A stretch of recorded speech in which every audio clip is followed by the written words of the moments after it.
My name is Aruna and I am from ATHM। और आज मैं आपको बताऊंगी something about geography of tourism.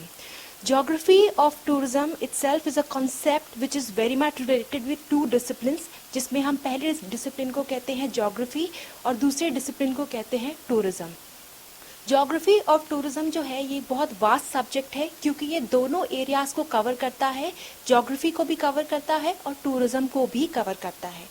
हालांकि हम जो आज पढ़ने जा रहे हैं वो है about geography of tourism. It is basically related with two disciplines. Two disciplines का मतलब है कि दो अलग अलग सब्जेक्ट का एक कॉम्बिनेशन है, जिसे हम कहते हैं ज्योग्राफी ऑफ टूरिज्म। हालांकि जो सिलेबस है that is about geography of tourism India, लेकिन इससे पहले हम थोड़ा सा कंसेप्चुअल फ्रेमवर्क करेंगे कि इसके अंदर पहले ज्योग्राफी क्या होती है, टूरिज्म क्या होता है, ज्योग्राफी और टूरिज्म का इंटर रिलेशन क्या है और वो किस तरीके से एक फील्ड बन के एक साथ काम करते हैं। सबसे पहले स्टार्ट करते हैं tourism. Tourism is basically a study of travel and tourism as a social and a cultural activity. Tourism जो है it is basically a social and a culture activity, क्योंकि लोग कभी भी कहीं टूरिस्ट बन के जाते हैं तो उसका कोई ना कोई स्पेसिफिक रीज़न होता है, चाहे वो मेडिकल पर्पस के लिए हो, चाहे वो लेजर के लिए हो, चाहे वो बिजनेस के लिए हो। So tourism is basically a social and a cultural activity. Geography is basically fundamental to tourism because geography provide base to tourism। यानी कि जितना भी टूरिज्म एक्टिविटी है, जो भी टूरिज्म के कॉन्सेप्ट्स है, जहाँ पे भी लोग ट्रैवल करते हैं वो एक स्पेशल फिनोमिना को टच करते हैं। यहाँ पे स्पेशल फिनोमिना से मेरा मतलब है स्पेस से, यानी कि जिन एरियाज में वो ट्रैवल कर रहे हैं। इसलिए ज्योग्राफी और टूरिज्म का जो इंटर रिलेशन है वो काफ़ी इम्पॉर्टेंट बन जाता है, क्योंकि वो एक दूसरे को सपोर्ट करते हैं। Without geography tourism can not happen. इसी के साथ अगर हम टूरिज्म को एक शॉर्ट पॉइंट पे कंक्लूड करते हैं तो हम इसको ये कह सकते हैं, it is basically the travel of people and there impact over places.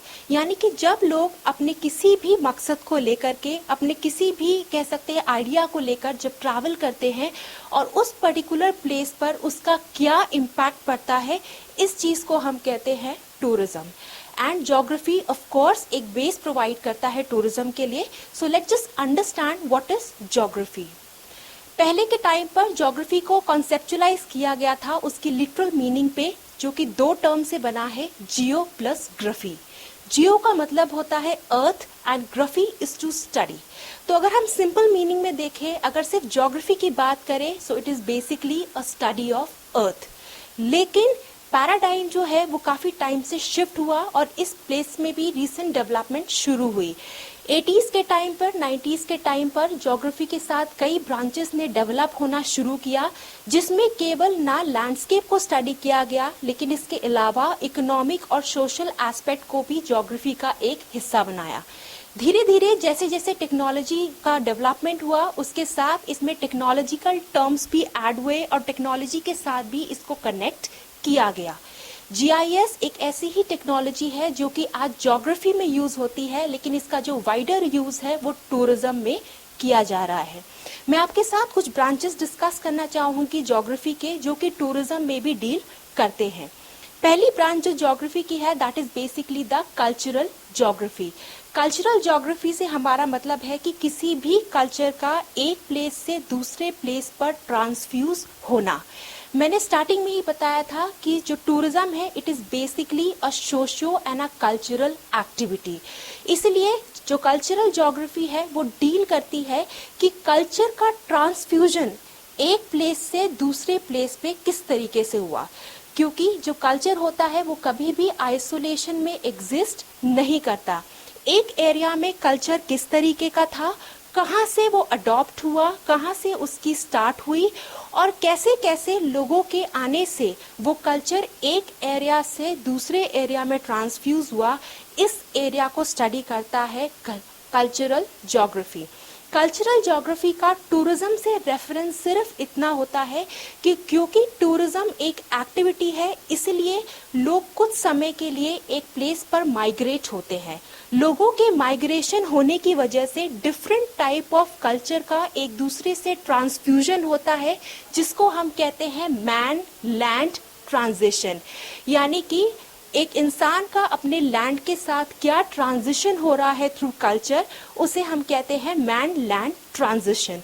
इसलिए कल्चरल ज्योग्राफी की स्टडी करना टूरिज्म के रेफरेंस में काफ़ी इम्पोर्टेंट हो जाता है। मैन लैंड ट्रांजिशन का ही एक एग्जाम्पल है, like the rural people they are more concern with their environment as compare to the urban people. इसी एरिया को हम कहते हैं द कल्चरल फैक्टर, यानी कि जो कल्चरल फैक्टर है वो स्पेस में वैरी करता है। हर एरिया का जो कल्चरल फैक्टर है वो एक दूसरे से अलग होगा, और जो कल्चर का ट्रांसफ्यूजन है वो तब तक होगा जब तक किसी भी एरिया में ट्रैवल और टूरिज्म डेवलप होगा। The next branch of geography deals with the urban people, that is related like urban geography कहते हैं, या इसे कहते हैं geography of urban settlements। Urban settlements के अंदर हम स्टडी करते हैं the spatial urban pattern. Spatial urban pattern से हमारा मतलब है कि एक पर्टिकुलर एरिया में जो सेटलमेंट्स है वो किस तरीके से डिस्ट्रीब्यूट हुई है, यानी कि उस एरिया का जो स्पेशियल डिस्ट्रीब्यूशन है वो किस तरीके का है, ये जानने में हमारी मदद करता है अर्बन ज्योग्राफी। अर्बन ज्योग्राफी की स्टडी करना इसलिए ज़रूरी हो जाता है क्योंकि ये डील करता है अबाउट दी अर्बन स्पेसेस।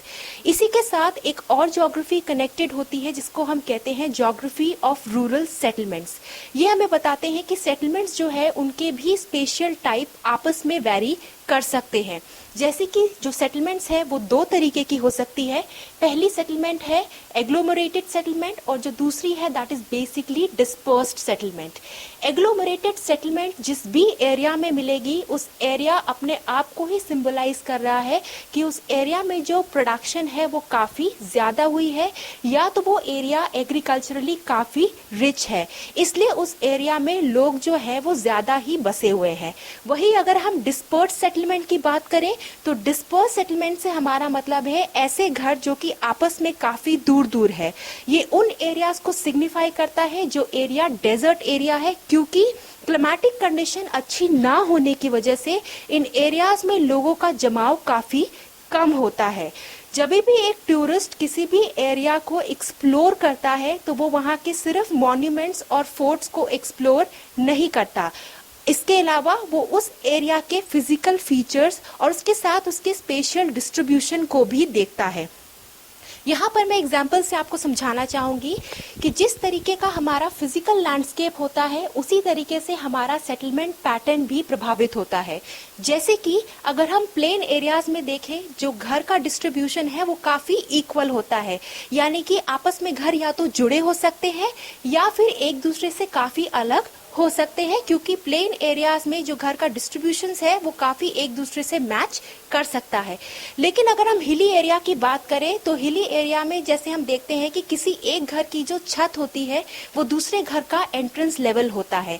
ऐसा इसलिए होता है क्योंकि जियोलॉजिकली और ज्योग्राफिकली उस एरिया के फिजिकल फीचर्स इस तरीके के होते हैं कि सेटलमेंट पैटर्न उसी तरीके से डेवलप हो जाते हैं। तो कोई भी टूरिस्ट जब किसी भी एरिया में आता है तो केवल उस एरिया को एनवायरमेंटिकली नहीं देखता, इसके अलावा उस एरिया के पैटर्न और सेटलमेंट्स को भी वो ऑब्जर्व करता है। इसलिए सेटलमेंट ज्योग्राफी का कह सकते हैं बहुत बड़ा रोल तो नहीं है टूरिज्म में, but still it is a part of geography which studies about urban as well as rural settlement. इसके बाद आती है फिजिकल ज्योग्राफी। फिजिकल ज्योग्राफी को हम कई नाम से जानते हैं, जियोमॉर्फोलॉजी, स्टडी ऑफ जियोलॉजी। इसके अंदर हम स्टडी करते हैं about the physical landscape. Physical landscape से हमारा मतलब है कि एक एरिया का टेरेन कैसा है, एक एरिया का लैंडस्केप कैसा है, वहाँ पर कितने माउंटेन्स है, कितने हिल्स है, कितने प्लेटूज है, कौन सी रिवर्स है, कौन से चैनल्स है, कौन से डेल्टाज है। ये हमें समझाने में मदद करते हैं कि उस एरिया में पोटेंशियल टूरिज्म कितना ज़्यादा डेवलप होगा। फिजिकल ज्योग्राफी को हम कह सकते हैं कि फिजिकल ज्योग्राफी टूरिज्म में अपना काफ़ी बड़ा रोल प्ले करती है, क्योंकि टूरिज्म को ये एक बेस प्रोवाइड करती है। Physical geography is basically a base for tourism geography, क्योंकि without knowledge of physical concept tourism happen नहीं हो सकता। अगर हमें पता नहीं है कि जम्मू कश्मीर किस टाइप का एरिया है, हिली एरिया है या प्लेन एरिया है, तो हम उस एरिया के बारे में नॉलेज नहीं ले सकते। इसलिए फिजिकल ज्योग्राफी का जो कंट्रीब्यूशन है वो टूरिज्म में काफ़ी इम्पोर्टेंट है, क्योंकि ये बताती है किसी एरिया के बारे में।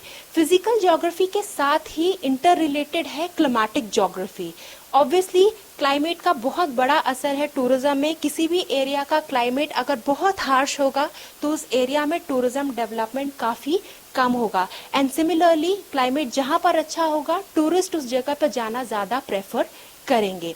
सो जो क्लाइमेटिक ज्योग्राफी है वो क्लाइमेट के वेरिएबल से डील करती है और बताती है कि क्लाइमेट जो है वो टूरिज्म को किस तरीके से अफेक्ट करता है। Next is the political geography. Political geography की नॉलेज होना टूरिज्म में एक बहुत बड़ी चीज़ है, क्योंकि इसके अंदर हम नॉलेज लेते हैं about the land boundaries. Land boundaries को कैसे डेवलप किया गया है, एक स्टेट की लैंड बाउंड्री कैसी है, एक इंटरनेशनल लेवल पर लैंड बाउंड्री किस तरीके की है, और उसका डेवलपमेंट कैसे हुआ, एक नेशन दूसरे नेशन से कैसे डिफरेंट है। अगर हम रशिया की बात कर रहे हैं तो रशिया एशिया से कैसे डिफरेंट है। अगर हम एशिया की बात कर रहे हैं तो एशिया में कौन सी उसके कॉन्टिनेंट, सब कॉन्टिनेंट की बात कर रहे हैं, साउथ एशिया की बात कर रहे हैं, ईस्ट एशिया की बात कर रहे हैं, वेस्ट एशिया की बात कर रहे हैं, साउथ ईस्ट एशिया की बात कर रहे हैं, या नॉर्दर्न एशिया की बात कर रहे हैं।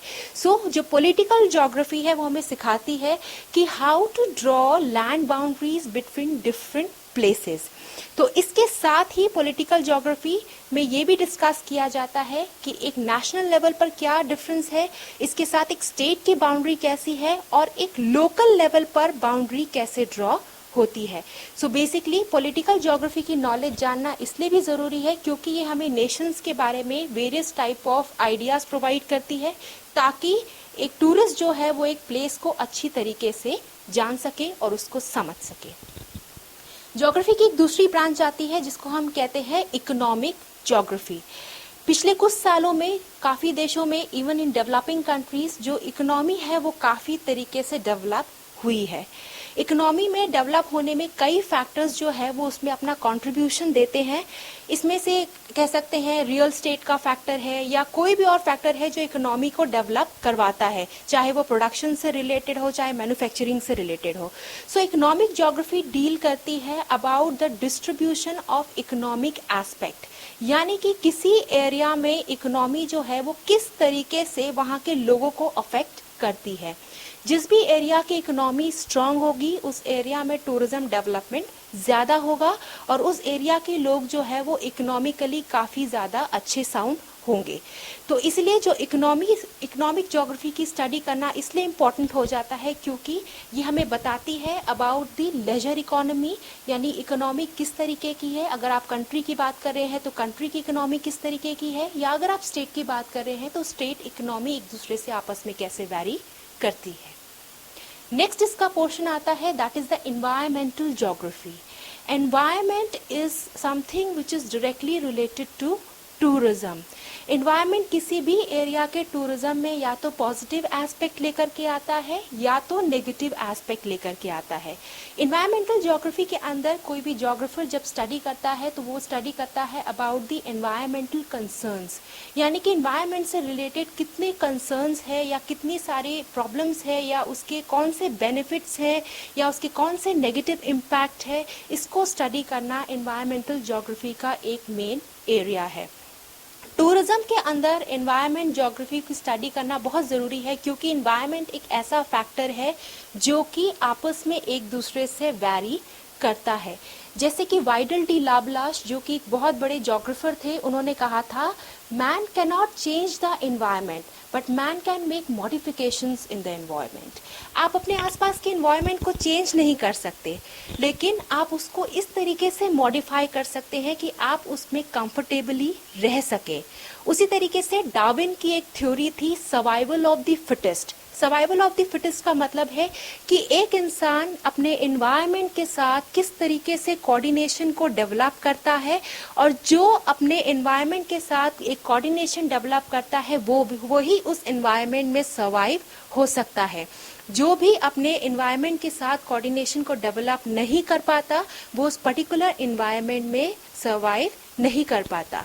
अगर हम इन्वायरमेंटल ज्योग्राफी की एक एग्जाम्पल को लेना चाहें तो आजकल न्यूज़ में काफ़ी लेटेस्ट है, दैट इज़ उत्तराखंड की जो ट्रेजेडी हुई है, it is also a type of environmental concern. इसके साथ टूरिज्म पे क्या इफेक्ट पड़ा? Uttarakhand is basically known for the pilgrimage tourism. Pilgrimage tourism के लिए वो ज़्यादा जाना जाता है, लेकिन अब जो वहाँ पर इन्वायरमेंट की वजह से जो भी वहाँ पे डिस्ट्रक्शन हुआ है, उसकी वजह से वहाँ का टूरिज्म भी एडवर्सली अफेक्ट हुआ है। क्यों? क्योंकि अब वहाँ 3 साल या 4 साल तक लोगों का टूरिज्म इतना ज़्यादा नहीं हो पाएगा, क्योंकि चीज़ें काफ़ी ज़्यादा डिस्ट्रॉय हो चुकी है। सो इन्वायरमेंट काफ़ी हद तक डिटरमाइन करता है कि एक एरिया में टूरिज्म लेवल कैसा रहेगा, क्योंकि इन्वायरमेंट जो है वो एक स्टैटिक कॉन्सेप्ट नहीं है, एक डायनामिक कॉन्सेप्ट है। यानी कि हम इन्वायरमेंट को होल्ड नहीं कर सकते। अगर फ्लड्स आने हैं तो they will occur, we can not hold the environment, but yes we can do make modifications in the environment, जिससे कि ह्यूमन का वहाँ पे सस्टेन करना काफ़ी आसान हो जाए। इसके बाद आता है transportation geography. Transportation and communication geography में हम स्टडी करते हैं about the road maps, about the railway lines, इन सारी चीज़ों को, यानी कि हम बेसिकली स्टडी करते हैं अबाउट द कनेक्टिविटी, यानी एक प्लेस से दूसरे प्लेस की कनेक्टिविटी कितनी ज़रूरी है, इसको हम डिस्क्राइब करते हैं इन transport and communication geography. 1990s में नाइजीरिया में ट्रांसपोर्टेशन ज्योग्राफी के ऊपर जीआईएस की हेल्प से ही एक मैप बनाया गया था, जिसके अंदर पोटेंशियल टूरिस्ट प्लेसेस को डिस्कवर किया गया था through road maps. So basically जो ट्रांसपोर्टेशन ज्योग्राफी है वो बताता है the connection of people through various types of transport, यानी किसी भी एरिया में जाने के लिए क्या रेल ट्रांसपोर्ट कहाँ तक है, या वहाँ पर रेल ट्रांसपोर्ट की अवेलेबिलिटी नहीं है, सिर्फ एयर ट्रांसपोर्ट है। सो ट्रांसपोर्टेशन ज्योग्राफी जो है वो एक एरिया से दूसरे एरिया को कम्युनिकेट करने में काफ़ी इम्पोर्टेंस रखता है। इसके साथ ही टूरिज्म की जो लास्ट ब्रांच है that is GIS of geography, जिसे हम कहते हैं geographic information system. Geographic information system क्या होता है? बेसिकली जब हम पहले किसी भी एरिया के ऊपर मैप बनाते थे तो वो मैप जो होता था वो 100% स्केल पर नहीं होता था। इसका सबसे बड़ा रीज़न ये था कि जो लैंड फॉर्म्स पर जितना भी डेटा है वो डेटा काफ़ी ज़्यादा है और उसको मैनेज करना बहुत ही मुश्किल कहते थे। जब कोई भी रोड मैप बनाते थे, जब कोई भी पोटेंशियल टूरिस्ट प्लेसेस को डिस्कवर करते थे या कोई भी प्लेसेस की लोकेशन मैप में दिखाते थे, तो वो जो थे वो काफ़ी ज़्यादा हद तक करेक्ट नहीं होते थे। इसका रीज़न सिर्फ इतना था कि इतने बड़े डेटा को मैनेज करना जो कि ग्राउंड लेवल से लिया गया है, वो एक ज्योग्राफर के लिए, एक कार्टोग्राफर के लिए काफ़ी मुश्किल हो जाता था। लेकिन जीआईएस, जिसे हम ज्योग्राफिक इंफॉर्मेशन सिस्टम कहते हैं, इसके आने से जो ज्योग्राफी के फील्ड में काफ़ी डेवलपमेंट हुई है, development in the sense of map making, यानी कि अब जितना भी बड़ा डेटा हो उसको हम आसानी से मैप के ऊपर डिस्कवर कर सकते हैं। जैसे मैंने आपको नाइजीरिया का पहले भी एग्जाम्पल दिया था, नाइजीरिया में जीआईएस का ही एक सॉफ्टवेयर होता है जिसको हम कहते हैं arc GIS. Arc GIS software जो होता है it is basically use for the production of maps. तो नाइजीरिया के भी पोटेंशियल टूरिस्ट प्लेसेस को जीआईएस की सहायता से ही मैप्ड किया गया था, जिसमें सबसे बड़ा बेनिफिट ये होता है कि वो जो टूरिस्ट प्लेसेस है वो आसानी से मार्क हो जाते हैं, डेटा जो है वो मैनेज करना काफ़ी आसान हो जाता है और डेटा को आप बार बार रिट्रीव भी कर सकते हैं और उसमें न्यू चेंजेस भी कर सकते हैं। इसके साथ ही अगर हमारे पास इतना हाई स्किल्ड मैप हो तो हम उस एरिया की मार्केटिंग भी कर सकते हैं, जिससे कि उस एरिया में टूरिज्म का आसानी से डेवलपमेंट हो सके। सो जीआईएस के आने की वजह से जो ज्योग्राफी का फील्ड है वो हाईली एडवांस, हाईली टेक्नोलॉजिकल हो गया है, जो कि ना सिर्फ टूरिज्म बल्कि टूरिज्म के अलावा वो कई और फील्ड्स में भी अपना कंट्रीब्यूशन दे सकता है। तो ये थे ज्योग्राफी के कई फील्ड जो कि टूरिज्म के साथ अटैच थे या उनके साथ इंटरलिंक थे। तो इसके बाद हम समझने की कोशिश करते हैं कि ज्योग्राफी और टूरिज्म का आपस में इंटर रिलेशन कैसा है। Tourism is a very vast concept, it is a very vast subject. इसके लिए केवल एक फील्ड में नॉलेज होना ज़रूरी नहीं है, you have to have knowledge of geography, history, anthropology, sociology, हर एक फील्ड के बारे में जानना बहुत ज़रूरी है, क्योंकि टूरिज्म बात करता है अबाउट ह्यूमन। ह्यूमन एक ऐसी एंटिटी है जिसको आप किसी एक पर्टिकुलर मेजर में नहीं रख सकते कि हाँ जो ह्यूमन है वो पर्टिकुलरली यहाँ से लेकर यहाँ ही जाएंगे। ह्यूमन एक ऐसी चीज़ है और एनवायरनमेंट एक ऐसी चीज़ है जिनमें चेंजेस जो है वो अपने आप ही आते हैं। अगर किसी एरिया में माइग्रेशन हो रहा है, it can be permanent, it can be temporary. जब हम टूरिज्म की बात करते हैं तो टूरिज्म का माइग्रेशन जो होता है it is basically a temporary migrant, यानी कि कोई भी इंसान अपने जो लैंड है, अपना जो नेटिव प्लेस है, उसको थोड़े समय के लिए छोड़ करके किसी एक स्पेसिफिक पर्पस के लिए किसी एक एरिया को डिस्कवर करता है या उस एरिया में जाता है। सो टूरिज्म जो है वो बेसिकली एक एरिया से ही इंटरलिंक नहीं है, बल्कि इसके साथ इसका जो कनेक्शन है वो काफ़ी सारे एरियाज या काफ़ी सारे डिसिप्लिन्स के साथ होता है। Now what is the inter relation of tourism with geography? अगर बहुत ही लेमैन शब्दों में अगर मैं आपको बताने की कोशिश करूं तो इसमें हम सिर्फ 3 फैक्टर्स को सामने लेते हैं। First factor is people, then is planet and then is space. यानी कि जब हम टूरिज्म और ज्योग्राफी को आपस में इंटरलिंक करते हैं तो हमारे पास ये 3 डायमेंशन आ जाते हैं। सबसे पहला आता है पीपल। पीपल यानी कि जो लोग किसी पर्टिकुलर एरिया में रह रहे हैं। पीपल का कनेक्शन हम 2 चीज़ों के साथ करते हैं, प्लैनेट एंड स्पेस। प्लैनेट मतलब जिस भी एरिया में वो रह रहे हैं, और स्पेस से हमारा मतलब होता है स्पेशियल डिस्ट्रीब्यूशन। ज्योग्राफी में एक टर्म हम यूज करते हैं SPATIAL। स्पेशियल का मतलब होता है जिस एरिया को आप कवर कर रहे हैं उस एरिया को हम कहते हैं स्पेशियल डिस्ट्रीब्यूशन। स्पेशियल डिस्ट्रीब्यूशन किसी भी तरीके का हो सकता है, सेटलमेंट्स में हो सकता है, मूवमेंट में हो सकता है, या किसी और एरिया में भी हम इसको अप्लाई कर सकते हैं। सो बेसिकली अगर हम इन दोनों का रिलेशन अगर समझ सके तो ये इसी तरीके से होगा कि लोगों का अपने स्पेस और अपने प्लैनेट दोनों के साथ क्या कनेक्शन है, क्या इंटर रिलेशन है, वो बताता है the relationship of geography and tourism. यानी कि टूरिज्म भी डील करता है पीपल से, स्पेस से एंड प्लैनेट से, and so as geography, geography भी डील करती है पीपल से, स्पेस से और प्लैनेट से। इसीलिए इन तीनों का जो इंटर रिलेशन है वो आपस में इस तरह से संबंधित होता है कि जो लोग हैं वो अपने प्लैनेट और स्पेस में रिवॉल्व करते हैं। इसीलिए जो टूरिज्म और ज्योग्राफी है वो आपस में इंटरलिंक्ड है, एक दूसरे का पोर्शन है। Without geography tourism can not survive, और टूरिज्म के को पढ़ने के लिए भी ज्योग्राफी की काफ़ी इम्पोर्टेंस होती है। इसके बाद हम आते हैं अपने मेन टॉपिक पर, जो कि है ज्योग्राफी ऑफ टूरिज्म इंडिया। इसके अंदर हम इंडिया से रेलेवेंट जितने भी टूरिज्म है उसके बारे में पढ़ेंगे। लेकिन जैसे मैंने आपको पहले ही बताया कि किसी भी एरिया को जानने के लिए वहाँ पर सबसे पहले पता लगना चाहिए कि उस एरिया का फिजिकल लैंडस्केप कैसा है या उस एरिया का फिजिकल फीचर कैसा है। तो सबसे पहले मैं इंडिया के बारे में कुछ क्विक फैक्ट्स आपको बताना चाहूँगी। हालांकि हम सबको ही पता है, but just have a review on a quick facts of India. India की अगर हम बात करें, it is basically a country which is situated in south Asia. South Asia continent के अंदर इंडिया सिचुएटेड है, और ये पूरे वर्ल्ड का 2.4% हिस्सा जो है ज्योग्राफिकल एरिया वो कवर करती है।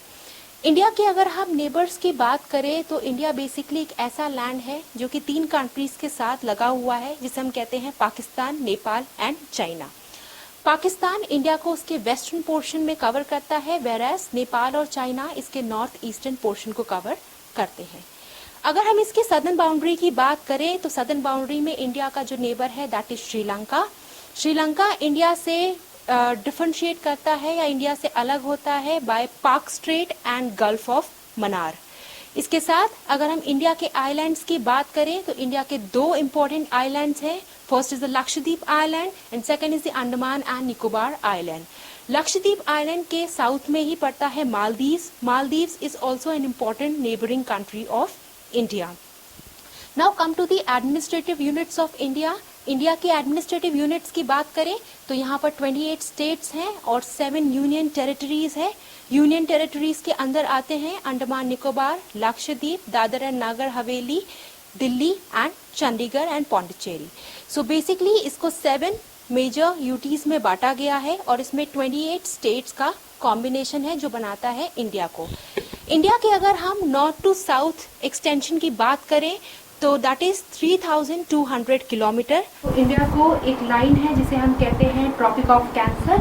Tropic of Cancer 23 degree and 30 minutes north में इंडिया को कट करती है ऑलमोस्ट इन 2 इक्वल पार्ट्स। यानी कि इंडिया को गुजरात के एरिया से ये 2 इक्वल पार्ट्स में डिवाइड करती है, जिसमें गुजरात के एरिया को हम नॉर्दर्न कह सकते हैं और उसके साउथ का एरिया होता है the southern portion of India. इसके साथ ही अगर हम इंडिया के एक्सटेंट की बात करें from north to south it is 3200 kilometres. और इसके साथ अगर हम टोटल इंडिया की लैंड बाउंड्री की अगर बात करते हैं तो वो कुछ 15,200 किलोमीटर के आसपास की बनती है।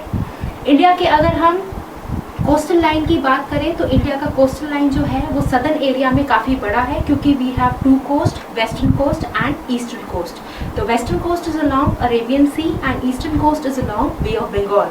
इसके साथ ही इंडिया मेनलैंड के अंदर इंडिया के 2 आइलैंड्स पड़ते हैं, जिसको हम कहते हैं Andaman Nicobar island and Lakshadweep island. क्योंकि ये दोनों आइलैंड्स एक आइलैंड का ग्रुप है, इसलिए इंडिया की जो कोस्ट लाइन है वो काफ़ी लंबी हो जाती है।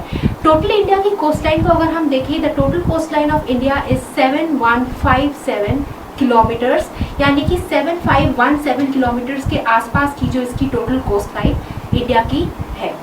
इसमें हम अंडमान निकोबार और लक्षद्वीप आइलैंड को भी इंक्लूड कर रहे हैं। इसके साथ ही अगर हम इंडिया के और भी ज्योग्राफिकल लोकेशन के बारे में बात करें या फिजिकल डिवीजन की बात करें, जो कि हमारा अगला टॉपिक है, तो इसके अंदर आता है the physiographic divisions of India या फिजिकल डिवीजन ऑफ इंडिया। किसी भी एरिया में एक लैंड का फॉर्म कैसा है, यानी कि वहाँ पे कौन से इम्पॉर्टेंट लैंड फॉर्म्स है, या किसी भी पर्टिकुलर कंट्री को कितने लैंड फॉर्म्स में डिवाइड किया गया है, उसे हम कहते हैं फिजिकल डिवीजन। हर कंट्री का फिजिकल डिवीजन अलग होता है। अगर यूरोप की बात करें तो यूरोप का फिजिकल डिवीजन अलग है। अगर हम अमेरिका की बात करें तो अमेरिका का फिजिकल डिवीजन अलग है। वहाँ रॉकीज माउंटेन है, मिसिसिपी रिवर है, 5 ग्रेट लेक्स हैं। उसी तरीके से हर एरिया में जिस तरह का फिजिकल डिवीजन प्रिवेल करता है उसे हम कहते हैं the study of physiography. Physio का मतलब ही होता है लैंड और स्टडी का मतलब ग्राफी का मतलब होता है study. So physiography is basically the study of physical landscape, या फिर एक एरिया में किस तरीके की लैंड एटमॉस्फेयर प्रेवल करती है उसको हम स्टडी करते हैं। फिजिकल डिविजन्स की अगर हम बात करें तो इंडिया को मेजॉरिटी लेवल पर 5 से लेकर के 6 फिजिकल डिविजन्स में डिवाइड किया जाता है। सबसे पहले जो सबसे नॉर्दर्न साइड पे आती है उसे हम कहते हैं हिमालय माउंटेन। हिमालय माउंटेन के बाद आता है the great plains of India, जिन्हें हम कहते हैं central plains, great plains, Indus Brahmaputra Ganga plain, या कभी कभी इसे इंडो गिंजेटिक प्लेन के नाम से भी जाना जाता है। इसके बाद आते हैं प्लाटूज। Plateaus of India are divided into 2 sections. The first one is known as Malwa Plateau and the second is known as Deccan Plateau.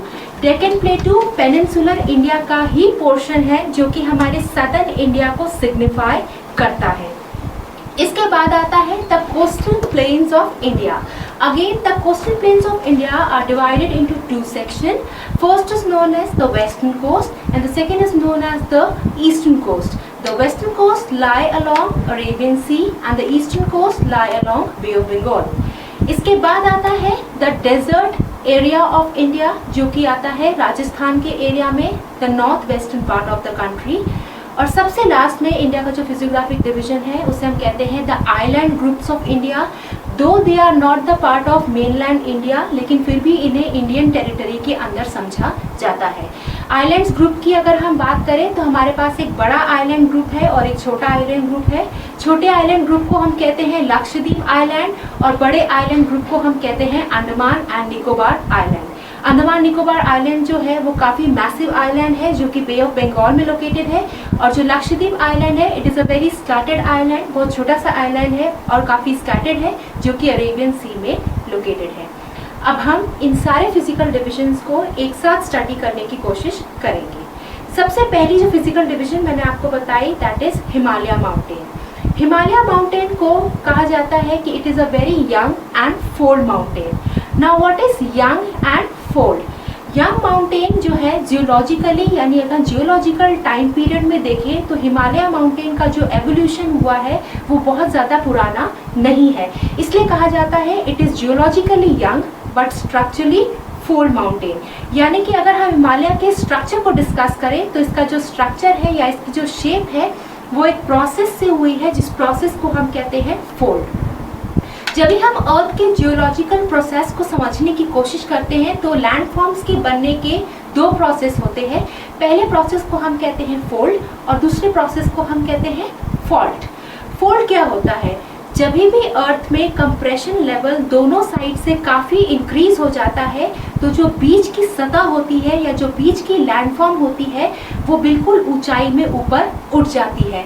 सो इसलिए ये रिस्पॉन्सिबल होती है बड़े बड़े माउंटेन और बड़े बड़े हिल्स को क्रिएट करने में। सो जो हिमालय का जो बना है, इसकी जो फॉर्मेशन हुई है या इसका जो जियोलॉजिकल प्रोसेस है उसको हम कहते हैं फोल्ड प्रोसेस। इसलिए कहा जाता है that Himalaya is geologically young as well as it is structurally fold mountain. So हम डिस्कस कर रहे थे about the Himalaya mountain that it is basically geologically it is very young mountain and structurally it is a fold mountain.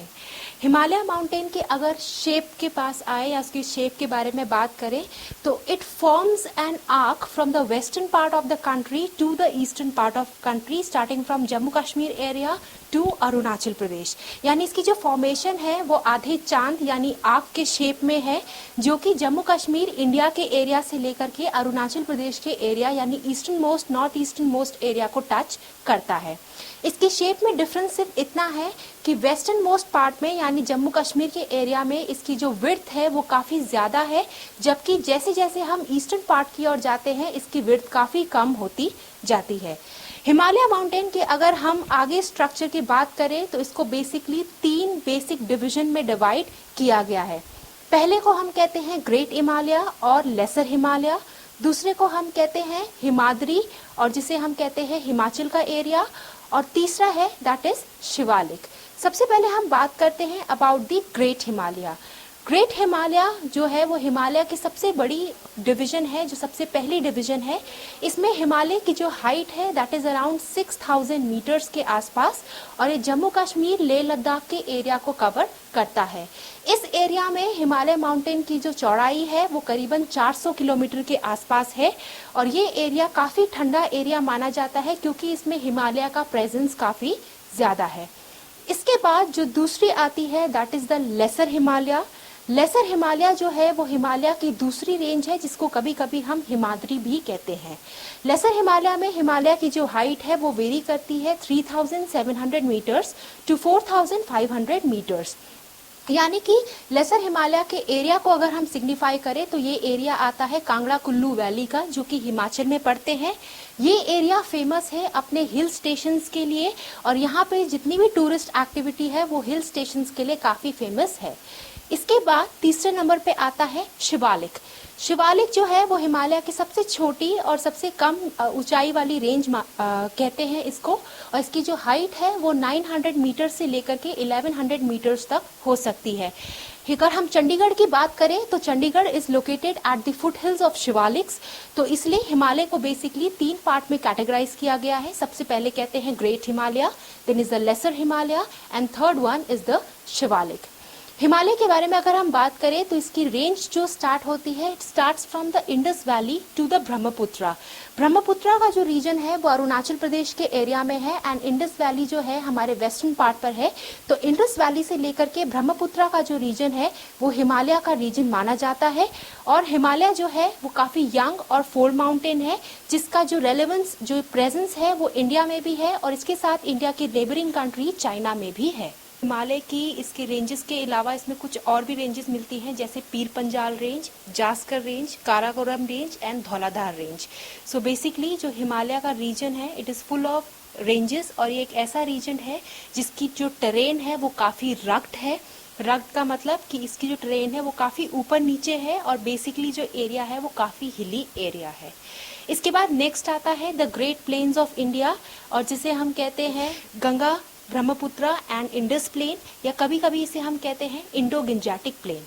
Basically जो great plains है उनका नाम इसलिए ऐसा पड़ा है क्योंकि ये 3 रिवर के इंटरकोर्स से बनी है जिसको हम कहते हैं river Ganga, river Brahmaputra and river Indus.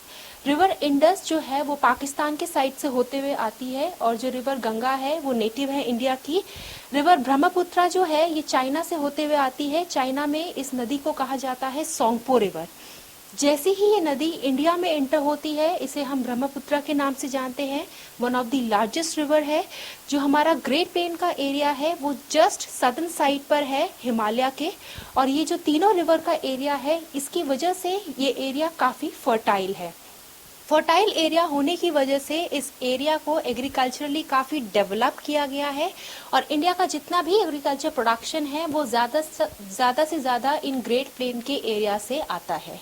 In great plain area की एक और खासियत है कि इनमें एक अलूवियम डिपॉजिट है। अलूवियम डिपॉजिट का मतलब है कि जब भी एक रिवर ट्रैवल करती है तो वो अलोन ट्रैवल नहीं करती।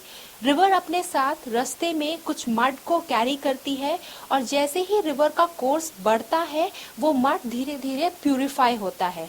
बाद में जाकर जब रिवर किसी भी एक जगह पर एंड होती है तो वो उस मड को उस एरिया में डिपॉजिट कर देती है, और क्योंकि अब वो मड काफ़ी प्योरीफाई हो चुका होता है तो उस मड को हम कहते हैं अलूवियम। सो ये जो पोर्शन है, इस पोर्शन में अलूवियम जो मड है वो काफ़ी मिलती है, और अलूवियम मड होने की वजह से इस मड में पानी का कॉन्सेंट्रेशन काफ़ी ज़्यादा रहता है। इसमें ह्यूमस का कंटेंट काफ़ी ज़्यादा रहता है। इसीलिए इस मड में जहाँ भी जिस भी एरिया में इस तरीके की मिट्टी मिलती है उस एरिया में एग्रीकल्चर प्रोडक्शन, इरिगेशन काफ़ी ज़्यादा होता है। ग्रेट प्लेन्स की अगर हम बात करें तो पंजाब का जो एरिया है, इन एरिया में दो रिवर है, river Beas and river Sutlej. River Beas और रिवर सतलुज पंजाब और हरियाणा के एरिया में इरिगेशन फैसिलिटीज़ को ज़्यादा इंक्रीज करती है, क्योंकि पंजाब और हरियाणा का जो भी एरिया है वहाँ पर जो भी इरिगेशन का पानी है वो दो नदियों से आता है, जो है ब्यास और सतलुज। इसके साथ ही अगर हम सेंट्रल पोर्शन की बात करें यानी दिल्ली के पास का एरिया, तो यमुना इस एरिया में सबसे बड़ी नदी कहलाती है, और यमुना के पानी से ही दिल्ली के आसपास के एरिया में इरिगेशन फैसिलिटीज़ काफ़ी ज़्यादा है। इसके बाद हम आते हैं थोड़े से ईस्टर्न पोर्शन की तरफ। ईस्टर्न पोर्शन में हमारे पास दो रिवर बचती है, पहली है गंगा और दूसरी है ब्रह्मपुत्र। जो ब्रह्मपुत्र रिवर है उसका ज़्यादातर जो इन्फ्लुएंस है वो नॉर्थ ईस्टर्न पार्ट पे है, जबकि जो गंगा रिवर है वो जो ओरिजिनेट होती है वो ईस्टर्न पार्ट से ही ओरिजिनेट होती है, जिसकी वजह से हमारे ईस्टर्न पार्ट पर ज़्यादा एग्रीकल्चर होता है, ज़्यादा इरिगेशन होता है। फॉर एग्जांपल वेस्ट बंगाल में इस नदी के होने की वजह से यहाँ पे राइस का इरिगेशन काफ़ी ज़्यादा होता है। सो इसलिए ग्रेट प्लेन्स जो है इन्हें कभी कभी हम कह देते हैं गंगा, ब्रह्मा और इंडस प्लेन, या कभी कभी इसका नाम जो है इंडो गंजाटिक प्लेन भी कहा जाता है, और कभी कभी इसे सेंट्रल प्लेन्स भी कहते हैं, क्योंकि ये जो हमारा मैप है इंडिया का, अगर हम इसमें लोकेट करें तो बिल्कुल सेंट्रल एरिया हिमालय के नीचे वाले एरिया में ग्रेट प्लेन्स लाई करते हैं। और ग्रेट प्लेन्स का जो सदर्न एक्सटेंट है वो मार्क होता है बाय विंध्या रेंज जो है वो इसकी सदर्न बाउंड्री को मार्क करती है। सो ये था ग्रेट प्लेन के बारे में। नेक्स्ट डिविजन आती है अबाउट द प्लेटू। इंडिया में जो प्लेटू रीजन है वो बेसिकली नॉर्दर्न इंडिया में नॉर्थ वेस्ट पोर्शन में, और सदर्न पोर्शन जितना भी हमारा गुजरात से नीचे का एरिया है वो दो पोर्शन में मिलता है। तो प्लेटू को हम इस तरह से दो पार्ट्स में डिवाइड करते हैं। सबसे पहला है मालवा प्लेटू, जिसे हम कभी कभी सेंट्रल प्लेटू भी कहते हैं, और दूसरा है डेक्कन प्लेटू। डेक्कन प्लेटू का जो हिस्सा है वो ज़्यादातर पेनिनसुलर इंडिया में मिलता है। Now what is peninsular India? Peninsula जब हम ज्योग्राफिक टर्म में बात करते हैं तो पेनिनसुला एक ऐसा पीस ऑफ लैंड होता है which is surrounded by water from three side. India के अगर रेफरेंस में हम बात करें तो गुजरात से नीचे का जो सदर्न पोर्शन है वो सारा पोर्शन एक इन्वर्टेड वी के आकार का शेप लेता है। ये वी के आकार का शेप तीन जगह से वाटर बॉडीज से गिरा है। अगर हम वेस्टर्न पार्ट की बात करें तो अरेबियन सी है, ईस्टर्न पार्ट की बात करें तो बे ऑफ बंगाल है, और सदर्न पोर्शन की बात करें तो इंडियन ओशन है। इसलिए इंडिया का जो पेनिनसुलर हिस्सा है यानी जो सदर्न पोर्शन है वो तीनों साइड से वाटर से घिरा है, इसलिए हम इस एरिया को कहते हैं पेनिनसुला। क्योंकि ये जो प्लेटू है वो पेनिनसुलर रीजन में है इसलिए हम इसे कहते हैं पेनिनसुलर प्लेटू। सो पहले बात करते हैं मालवा प्लेटू की। मालवा प्लेटू जिसे हम सेंट्रल प्लेटू भी कहते हैं, ये स्टार्ट होता है हमारे नॉर्थ वेस्टर्न रीजन से और ये एंड होता है विंध्या रेंज में। विंध्या रेंज गुजरात के जस्ट ऊपर है और ये स्टार्ट होता है अरावली रेंज से। अरावली रेंज को वर्ल्ड की सबसे ओल्डेस्ट रेंज माना जाता है और ये पेनिनसुलर प्लेटू में जो मालवा प्लेटू का रीजन है ये अरावली रेंज से स्टार्ट होता है और वहाँ से स्टार्ट होकर के ये ग्रेजुअली जो हमारे राजस्थान के एरिया है वहाँ पर मर्ज होता है। इसका थोड़ा सा एक्सटेंशन जो है वो पाकिस्तान के साइड में भी है, लेकिन क्योंकि हम इंडिया की ज्योग्राफी की बात कर रहे हैं तो इसका जो एक्सटेंशन है that is up to the state of Rajasthan.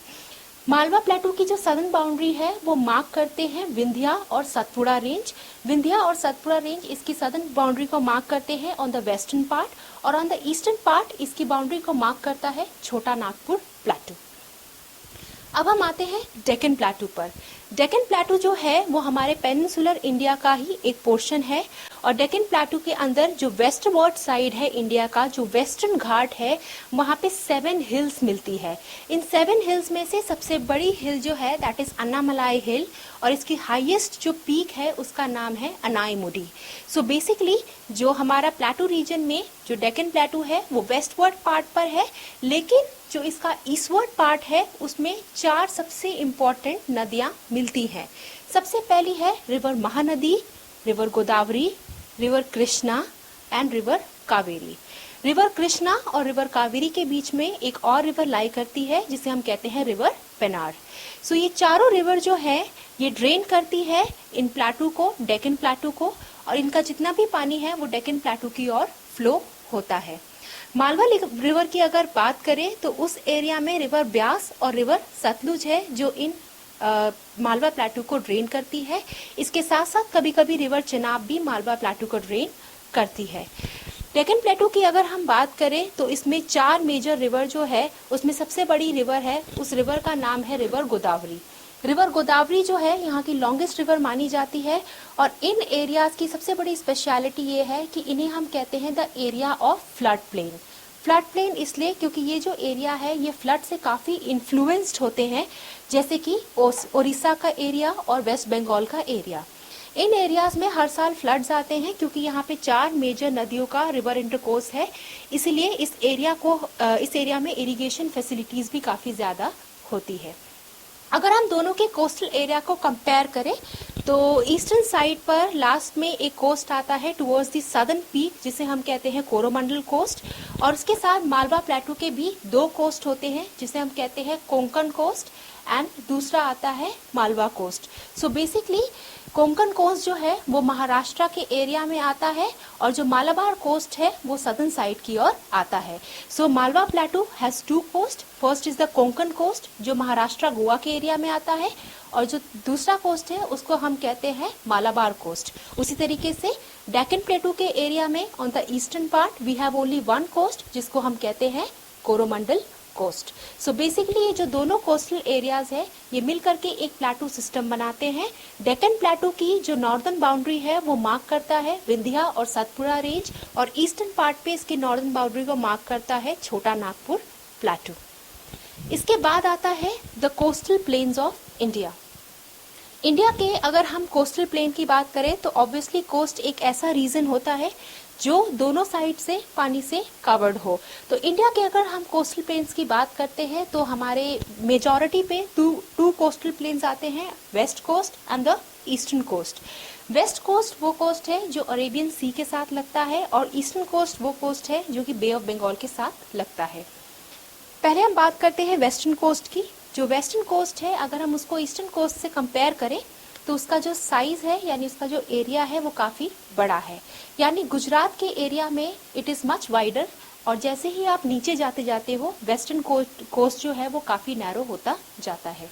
Eastern coast की अगर हम बात करें अगेन ईस्टर्न कोस्ट जो है वो काफ़ी नैरो है, काफ़ी पतला है और ये लाई करता है बे ऑफ बंगाल के साथ।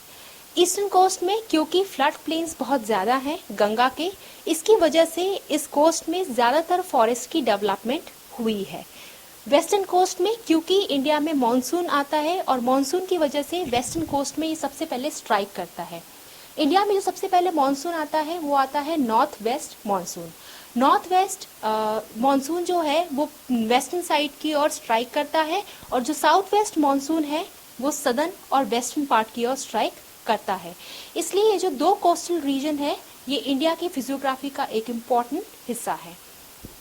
नेक्स्ट आता है द डेजर्ट ऑफ इंडिया।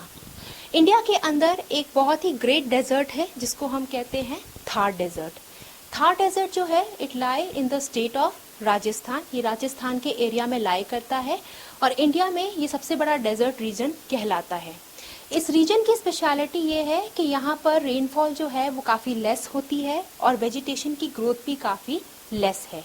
यहाँ पर जितनी भी वेजिटेशन ग्रो होती है उनके जो रूट्स होते हैं वो सॉइल के अंदर काफ़ी डीप पेनिट्रेटिंग होते हैं। इसका सबसे बड़ा रीज़न यही है क्योंकि इन एरियाज में प्रेसिपिटेशन काफ़ी कम होती है, इसलिए रूट्स को पानी अब्जॉर्ब करने के लिए सॉइल के काफ़ी नीचे जाना पड़ता है, क्योंकि जो टॉप सॉइल होती है वहाँ पे इवेपोरेशन के प्रोसेस की वजह से वो काफ़ी ड्राई रहती है और पेड़ों को पानी वहाँ से एब्जॉर्ब नहीं होता। इसलिए इन एरियाज में जितने भी पेड़ मिलते हैं जैसे कैक्टस, उनकी जो रूट्स होती है वो काफ़ी अंदर तक होती है, जिसकी वजह से इन एरियाज में इस तरीके के प्लांट्स की ग्रोथ होती है। इसके साथ ही यहाँ की जो वेजिटेशन होती है उसकी और स्पेशलिटी ये है कि वेजिटेशन जो है वो काफ़ी डीप होती है, सॉइल के अंदर काफ़ी पेनिट्रेटिंग होती है, क्योंकि सॉइल के सबसे लास्ट लेयर में ही ह्यूमस कंटेंट होता है, क्योंकि वहाँ तक सनलाइट नहीं पहुँच पाती। इसीलिए इन एरियाज में उन्हीं प्लांट्स की ग्रोथ होती है जो कि कम पानी में सर्वाइव कर सकते हैं। For example cactus. अगर हम डेजर्ट रीजन की बात करें तो यहाँ पर जो फेमस एनिमल है दैट इज कैमल, क्योंकि camel has the capacity to hold water. इसकी वजह से इन एरियाज में कैमल को ही एक बेसिकली काफ़ी फेमस एनिमल माना जाता है। और डेजर्ट रीजन की दूसरी स्पेशलिटी ये है कि इन रीजन में जो रेनफॉल का अमाउंट है वो काफ़ी कम रहता है, यानी कि रेनफॉल ना के बराबर तो नहीं होती लेकिन फिर भी कुछ कम हिस्से में होती है, यानी कि बहुत ज़्यादा एरियाज़ को ये कवर नहीं करती है, जिसकी वजह से इनमें कुछ ज़्यादा रेनफॉल का एरिया नहीं होता है। अगर हम इसके टेम्परेचर की बात करें तो ऑब्वियसली कुछ एरियाज जैसे जैसलमेर, इन सब एरियाज़ में टेम्परेचर 45 डिग्री सेल्सियस से भी ऊपर रहता है, तो इसकी वजह से ये एरियाज़ काफ़ी गर्म होते हैं, बट फिर भी ये एक अच्छे टूरिस्ट अट्रैक्शन है लोगों के यहाँ आने के लिए। लास्ट में हम बात करते हैं about the island group. India एक ऐसी कंट्री है जिसके मेनलैंड के अलावा, मेनलैंड की हम बात कर रहे हैं टोटल इंडिया के मैप की, मेनलैंड के अलावा हमारे पास 2 आइलैंड के ग्रुप हैं जो कि हमारे मेनलैंड का हिस्सा तो नहीं है लेकिन फिर भी वो इंडियन टेरिटरी के अंदर आते हैं। अगर हम इसमें बात करें तो आइलैंड्स को फर्दर हम 2 पार्ट में डिवाइड करते हैं। First is the Andaman and Nicobar island and second is Lakshadweep island. Lakshadweep island की अगर हम बात करें तो लक्षद्वीप आइलैंड अरेबियन सी के साथ लगता है जो कि इंडिया के वेस्टर्न पार्ट पर है। लक्षद्वीप आइलैंड बहुत बड़ा आइलैंड नहीं है, it is a very scattered group of island, और इसके साथ ये आइलैंड की जो सबसे जो इसका कैपिटल है that is Kavaratti. Kavaratti is the capital of Lakshadweep island. In total अगर हम इन आइलैंड को काउंट करें तो इसका नंबर आता है 36। So basically Lakshadweep is a group of 36 islands, और 36 आइलैंड्स में भी इनकी स्पेशलिटी ये है कि आपस में जुड़े हुए नहीं हैं, they are the scattered pieces of island. इन आइलैंड्स में टूरिज्म जो है वो बीच टूरिज्म के लिए काफ़ी ज़्यादा जाना जाता है, और क्योंकि इन आइलैंड का साइज़ बड़ा स्मॉल है इसलिए यहाँ पे ह्यूमन पॉपुलेशन का रेशियो भी काफ़ी कम है। जितनी भी ह्यूमन पॉपुलेशन है वो ज़्यादा ट्राइबल ग्रुप्स को बिलोंग करते हैं या small small tribes in areas में रहते हैं। कवरत्ती इनका जो मेन कैपिटल है, इसके साथ ही मिनिकॉय भी इस एरिया में एक ऐसा आइलैंड है जिसमें लोग ज़्यादातर विजिट करते हैं। सो कवरत्ती एंड मिनिकॉय ये 2 आइलैंड्स लक्षद्वीप आइलैंड में ऐसे आइलैंड्स हैं जिसमें लोगों को टूरिज्म लेवल पे यहाँ पे लोग ज़्यादा विजिट करते हैं। Coming on to Andaman and Nicobar island. Andaman and Nicobar island की अगर हम बात करते हैं तो अंडमान निकोबार आइलैंड लाई करते हैं बे ऑफ बंगाल के साथ। जहां एक और लक्षद्वीप आइलैंड ओनली 36 आइलैंड का ग्रुप है, वही अंडमान एंड निकोबार आइलैंड का अगर हम टोटल काउंट देखें then it is a group of 300 island. 300 island का एक ग्रुप है जो कि 2 पार्ट में डिवाइड है। ऊपर वाले को कहते हैं हम नॉर्थ अंडमान और सदर्न पार्ट को कहते हैं हम साउथ अंडमान। अंडमान निकोबार जो आइलैंड्स हैं वो हमारे मेन जो इंडिया का कोस्ट है that is the eastern coast, उससे काफ़ी दूरी पर लोकेटेड है। अगर आप इंडिया का मैप देखें तो आप देखेंगे कि अंडमान निकोबार आइलैंड का जो फॉर्मेशन है वो हमारे ईस्टर्न कोस्ट से काफ़ी दूरी पर है, बट स्टिल मैं जैसे कहा they are the part of Indian territory and they are the group of 300 islands. इस आइलैंड को फर्दर कई पार्ट्स में डिवाइड किया गया है, जैसे north Andaman, south Andaman, Car Nicobar, then great Nicobar, and उसके साथ इसकी जो कैपिटल है दैट इज पोर्ट ब्लेयर। पोर्ट ब्लेयर अंडमान निकोबार में एक ऐसा प्लेस है जहाँ पर ज़्यादा से ज़्यादा यहाँ का एडमिनिस्ट्रेटिव वर्क होता है, यानी कि इसकी एक एडमिनिस्ट्रेटिव कैपिटल है। वही अगर हम इंडिया के सदर्न मोस्ट पॉइंट के बारे में डिस्कस करें तो इंडिया का सबसे सदर्न मोस्ट पॉइंट यानी जहाँ पर इंडियन टेरिटरी खत्म होती है उस पॉइंट को हम कहते हैं इंदिरा पॉइंट। इंदिरा पॉइंट जो है वो लोकेटेड है निकोबार आइलैंड में और इसे हम सबसे सदर्न मोस्ट पॉइंट कहा जाता है। ये आइलैंड हमारे मेनलैंड इंडिया से कनेक्टेड है by sea and air routes. Sea और एयर रूट से इन लैंड को इंडिया के साथ कनेक्ट किया गया है। सो बेसिकली इंडिया को इस तरीके से 5 फिजिकल डिवीजन में डिवाइड किया गया है जो हमारे पूरे इंडिया के मेनलैंड को एक साथ कंक्लूड करते हैं। सबसे पहले हमने बात की नॉर्दर्न पार्ट में। नॉर्दर्न पार्ट में हमारे पास 2 ग्रुप्स आते हैं। पहला है हिमालय, दूसरा आता है इसके साथ सेंट्रल प्लेन्स का एरिया जो कि हमारे नॉर्दर्न इंडिया को कवर करते हैं। उसी तरीके से हमने नॉर्थ वेस्ट इंडिया की बात की। नॉर्थ वेस्ट इंडिया में 2 कॉम्पोजिट ग्रुप हैं हमारे पास। पहला है थार डेजर्ट और दूसरा आता है प्लेटू रीजन जिसके अंदर आता है मालवा प्लेटू। सदर्न पोर्शन को जब हमने डिस्कस किया उसके साथ हमारे पास 2 कॉम्पोजिट ग्रुप आते हैं। पहला आता है कोस्टल प्लेन और दूसरा आता है डेक्कन प्लेटू। कोस्टल प्लेन और डेक्कन प्लेटू का जो हिस्सा है वो दोनों एरिया हमारे सदर्न पोर्शन में मिलता है। इसके साथ अगर हम इंडिया के बाहर टेरिटरी के बाहर की बात करें तो उसमें 2 आइलैंड्स के ग्रुप आते हैं जिसमें पहला आता है अंडमान निकोबार एंड दूसरा आता है लक्षद्वीप आइलैंड। सो इस तरीके से पूरे इंडिया को इतने फिजिकल डिविजन्स में डिवाइड किया गया है। हर फिजिकल डिवीजन के यहाँ पर क्लाइमेट, रिलीफ और उसके साथ वेजिटेशन कवर, ये सारी चीज़ें हर एक ग्रुप के साथ बदलती रहती है। जैसा कि अभी हमने डिस्कस किया about the physical divisions of India, अब हम उसके बाद डिस्कस करते हैं about the vegetation type of India. India की वेजिटेशन टाइप जो है वो डिपेंड करती है कि किसी एरिया का क्लाइमेट कैसा है, यानी कि जिन एरियाज में जो एरिया हिली एरिया है, जो एरिया माउंटेनस एरिया है, उन एरिया में ऑब्वियसली जिस तरीके का क्लाइमेट मिलेगा उस तरीके के ही वहाँ पर प्लांट्स या वेजिटेशन की ग्रोथ होगी। अगर हम इंडिया की वेजिटेशन की बात करें तो सबसे पहले ये बात पता होनी चाहिए कि वेजिटेशन से हमारा क्या मतलब है। बेसिकली 2 टर्म होते हैं जिसे हम कहते हैं फ्लोरा एंड फौना। फ्लोरा के अंदर हम काउंट करते हैं all the species of vegetation, यानी कि वेजिटेशन की जितनी भी स्पीशीज है उसको हम काउंट करते हैं फ्लोरा के अंदर, जिसे हम कहते हैं प्लांट स्पीशीज। फौना, जब भी हम फौना की बात करते हैं इसका मतलब हम किसी भी एरिया के वाइल्ड लाइफ के बारे में डिस्कस करते हैं, उसको हम कहते हैं फौना। सो बेसिकली फ्लोरा और फौना 2 टर्म्स हैं जो कि वेजिटेशन के साथ जुड़े हुए हैं, जिसमें हालांकि सिर्फ हम फ्लोरा के बारे में डिस्कस करेंगे। वेजिटेशन से हमारा क्या मतलब है? वेजिटेशन का मतलब होता है कि किसी भी एरिया में प्लांट्स या फिर बड़े ट्रीज का बिना ह्यूमन इंटरफेरेंस के ग्रोथ होना, उसे हम कहते हैं वेजिटेशन। देखिए, हम 2 तरीके से अपने वेजिटेशन की ग्रो करते हैं। पहला ये होता है कि ऐसे प्लांट्स जो खुद ब खुद अपने आप ही जन्म लेते हैं, और दूसरा ऐसे प्लांट जिन्हें हम खुद प्लांट करते हैं। जब हम वेजिटेशन की बात करते हैं तो हम उन प्लांट्स की बात करते हैं जिनकी ग्रोथ नेचुरल एनवायरनमेंट में खुद ही होती है और जो अपने आप को नेचुरल एनवायरनमेंट में खुद ही सस्टेन करते हैं। ऐसे प्लांट्स को हम कहते हैं वर्जिन वेजिटेशन। और भले ही हम प्लांटेशन करें, भले ही हम फार्मिंग करें, लेकिन farming and plantation form a part of vegetation but they are not exactly vegetation. यानी कि जो फार्मिंग है और जो प्लांटेशन है वो वेजिटेशन का ही हिस्सा है, लेकिन वो उसे हमें पूरी तरह से वेजिटेशन में काउंट नहीं कर सकते। इसके बाद हम बात करते हैं what are the factors which are affecting the growth of vegetation, यानी किसी भी एरिया में वेजिटेशन की ग्रोथ करने के लिए वो कौन कौन से फैक्टर्स है जो अफेक्ट करते हैं। Number 1 is the land.